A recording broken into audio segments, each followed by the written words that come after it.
Doma Sports Talk Worldwide with some news from the world of boxing, so y'all know what time it is. You ain't in a rush to get concussed. If you boxing fans, you had a good night or day or whatever. Good last 24 hours, no matter where you are on the planet. You were in some boxing, even small things like a heavyweight sensation that's on his way up, Philip Herkovich, right? You know, somebody I've been saying to somebody, there ain't nobody in the rush to fight. He reminds me of Vitaly Klitschko. I like to call Vitaly Klitschko. And that's the bad Klitschko. This guy knocked somebody out one punch knockout. You know, just to make sure that people know that there's some heavyweights going down too. You know, you got to keep your eye on Philip Herkovich. The guy didn't have came on like a week's notice or something. You know, it's gonna happen. But Herkovich is somebody to keep your eye on. He's from Croatia. It ain't no joke. He's still undefeated, and a lot of people ain't gonna be fighting him, right?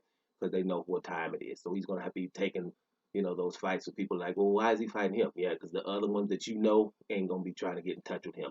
Same thing that happens like to Luis Ortiz for the last 8, 9 years. You know, might start happening to Herkovich. He's over there at Matchroom, but so was Ortiz. So, you know, guys like that are dangerous. You happen to Deontay Wilder too. Dangerous. Once you get super dangerous, then people don't want to fight you and then they get away with it. Right? Speaking of people that don't want to fight, you're gonna have to well, but before I even go there, I gotta shout out to Maurice Bridas too.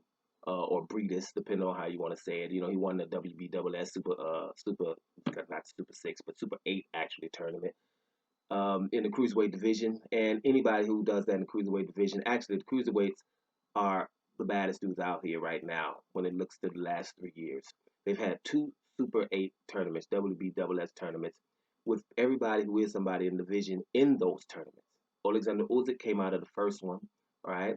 Brightus was a semifinalist in the first one, and Brightus came out the second one, or Breedis. And you know, like the first one, everybody was there. The second one was a little bit diluted, but not much. You know, Brightus and Dorticus were there. You know, and those are real formidable guys. Klavaki was there. You know, it was a still a good tournament. And Brightus edged it out with a unanimous decision win. Well, I think it was split. I think one judge had a 114-114, and Brightus won on both of the other cards. So that's a split decision, but deservingly so. I watched it, and Dorticus, you know, he was coming forward, but coming forward doesn't mean everything. I think that, you know, the counter punching of Brightus took him through that fight. But I don't know if I want to talk so much about it because I might, you know, it deserves its own video. Because if you get into these tournaments, right, these stars that we have in boxing wouldn't even get in these kind of tournaments where you get 8 guys within a 15-month period and you find out who the very best is. You start with quarterfinals, go to semifinals, and end up in finals. Most of boxing don't want to know who the very best is. But the cruiserweight has had the very best in Alexander Usyk and followed it up 2 years later with the very best in Maurice Brightus. And other divisions won't be able to say that, except for the junior welterweight division with Josh Taylor being the man there, coming through a pretty good. The only guy that wasn't at that tournament was Ramirez. He got away with it, right? Got away with it. He should have been in it, but he didn't have to come. And Morris Hooker, I think he didn't show up either. But other than that, you know, those tournaments are very, very important. But let's get to the guys who Gennady Golovkin and Canelo Alvarez don't want to fight, right? The main guys that don't want to fight. It's a couple of other ones. But Gennady Golovkin is about to fight Samaretta. Canelo is arguing because with his promotion company and, you know, and his network, right? Because they are trying to ask him to fight people formidable, but they use the word premium, right? And these are the people that they don't want to fight. You had Jamal and Jamel Charlo. You know, that's double trouble. What I've been singing for the last 2 years. Boom, boom, boom, double trouble. Boom, boom, boom, double trouble. Hey, they coming for you. That's what they gonna do. They don't need a crew. Cause they coming with two. Double trouble. You know what I'm saying? Because it is what it is. If you ain't done with the double trouble thing, then something wrong with you. Because they're double trouble. Both of them won. Both of them are spectacular. Both of them phenomenal. Both of them awesome. Both of them are twin brothers that should be megastars in any other country. Right? They would be megastars in any other country. This country talking about the pay-per-view too expensive.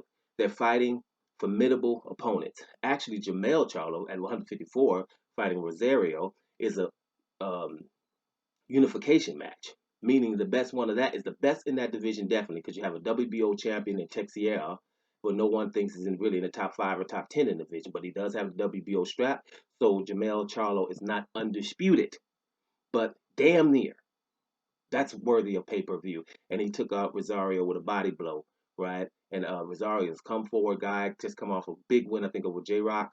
And so the guy's awesome, Rosario, and lost to Jamel Charlo, and Jamel Charlo did it impressively.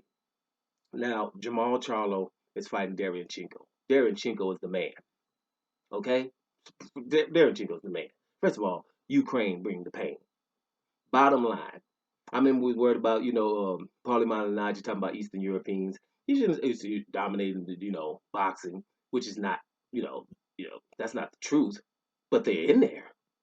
They definitely got a good showing in boxing. But he should just say, well, first of all, let's just stop at Ukraine. Forget Eastern European. Let's just stop at Ukraine and leave it at that. Because Ukraine bring the pain. It's by itself. Because we got to remember, the Klitschko's ruled the heavyweight division for 10 years. So that's ruling. That's dominating. We had an undisputed champion in boxing, Alexander Usyk, who went to everybody's backyard in the WBWS tournament to become undisputed. Never fought at home. Awesome. So those two divisions, yeah, they've been dominated by Eastern Europeans, but no, Ukraine, just them. One country battle Ukraine. Ukraine gonna be up against in anybody's butt, right? If you go to light heavyweight, the first best one you would say was be better be of. Well, it's Eastern European, but that's Russia. But the second best just retired, Vucic. I would go with Vucic over Bivol, over all that other stuff that's popping off there, right? Vucic is the second best, but he retired Corona, stopped him from doing. He got other things he wants to do. He wants to be an entrepreneur and got other stuff he got going on. But I think Vucic, I don't have a problem with saying Vucic is the second best. That's also Ukraine, now ain't it? Right? We saw how good Victor Postal is. He's Ukraine. And Derevyanchenko has been in good fights against your boy Daniel Jacobs. He lost that one, very close. Most people think he beat Gennady Golovkin, but very close. But he gets in there with Jamal Charlo, and it's not very close. No split decision, unanimous decision with a wide margin, right? After the fight, Charlo looked great. Didn't even look like he was in the fight. And he says, I hope I got my respect now, and I'll fight a franchise, meaning I'll fight Canelo, but everybody knows he would fight Canelo. Canelo and GGG don't want to have this fight with this guy. And now you see why. You should have seen it before. We keep acting like Jamal Charlo, well, since he's been in the middleweight division, he hasn't really done anything. Right? They will have you say that. And that's just, blasphemous to say that he hasn't done anything. Because how do you get an interim fight? Interim fights are very important. That means somebody from the WBC told him, hey man, you win this interim fight, you next in line. So he wins the interim fight easily against either Highland or whatever the other guy's name was, right? Then they have to come with another one and give him another title. Well, this one is the mandatory or the eliminator. When you hear eliminator, mandatory, an interim, that means you're next in line. So he wins two of those fights. Then he becomes the mandatory, and then Canelo gets a franchise belt that's never existed, right?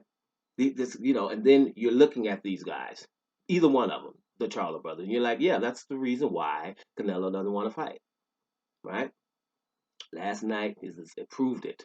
These guys are formidable. Who cares what the pay-per-views did? If you didn't get the pay-per-view, then you missed it, right? It's not like it wasn't worthy because we watch a lot of other stuff. These are two guys, awesome, and we have about 60 fights between them with one loss, and that loss was controversial, and they came back to even beat the guy Harrison by KO in the second fight. That was Jamel Charlo. So yeah, these guys are a problem. It's double trouble. It's no doubt about it. It was a glorious night to watch these guys handle their business, right? But we knew, well, no, I'm going to say we knew. Those fights were 50-50, right? We probably will try to downgrade these people now that they've gotten beaten, but Rosario and Derevyanchenko are extremely well respected. Extremely well respected. And they both got beat convincingly with these two guys. That's huge. Now you will see. Boxing should be calling like Canelo. Stop all the BS. I'm glad the zone. You don't get 20 million to fight, and no incentives if you ain't fighting nobody, right? Or so we're gonna go bankrupt in here. We're just talking about that. Now, people should be saying, Canelo, you better fight these guys. Gennady Golovkin, we ain't watching Samaretta.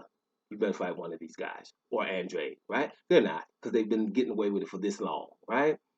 Right, but I'm gonna tell you what the calls are gonna be, right? The calls are gonna start going for Andrade all of a sudden. Hey, Charlo, man, fight Andrade. And I've told you before in my hell no to Andrade and Charlo, right? So you remember those? Hell no to Andrade and Charlo, and hell no to Canelo, Kovalev Canelo. Those two hell no videos, because that's what I told you what they're gonna do, and they made the Canelo fight. They're gonna want Charlo and Andrade to fight, so the other two can get away with it. These two brothers, no, hell no. Don't even start talking smack to each other.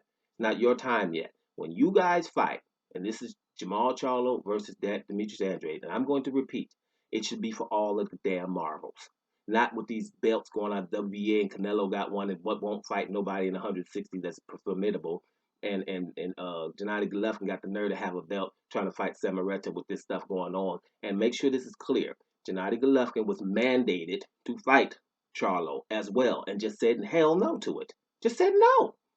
Right? How did you still have a championship? So no, he said to Charlo, and so did Canelo by getting a franchise, and it was helped by the WBC. So that gives these guys points.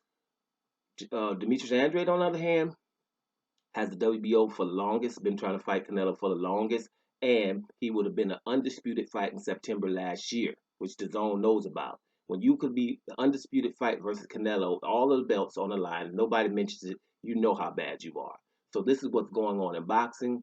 Jamal Charlo and Jamel Charlo have showed the world why Canelo and GGG ain't trying to fight them anytime soon, and showed the world that in America they can get away with that BS.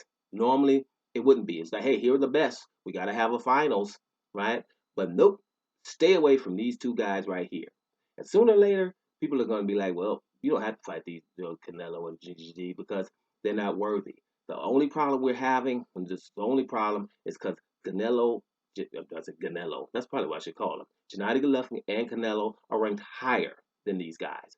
That's the issue. They're being called higher ranked on a pound for pound, higher ranked in the middleweight division. That is absurd. That is absurd. And once that stops, then these type of videos will stop as well. If not, that is the issue. They should not be considered better than guys that they will not fight and guys that we see as awesome guys. And these guys will bring them even more money.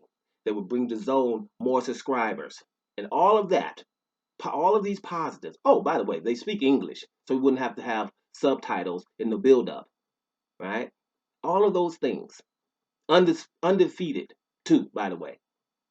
We'll ignore those things to fight people from somewhere in Europe, right? That ain't nobody know and hasn't done anything awesome lately. Why? Yeah, tell you why. Doom, doom, doom, doom, doom, doom, double trouble. Plus Andrade as well. Doma Sports Talk worldwide. Congratulations, homeboys, to handling your business like you always do. And I'm up out of here.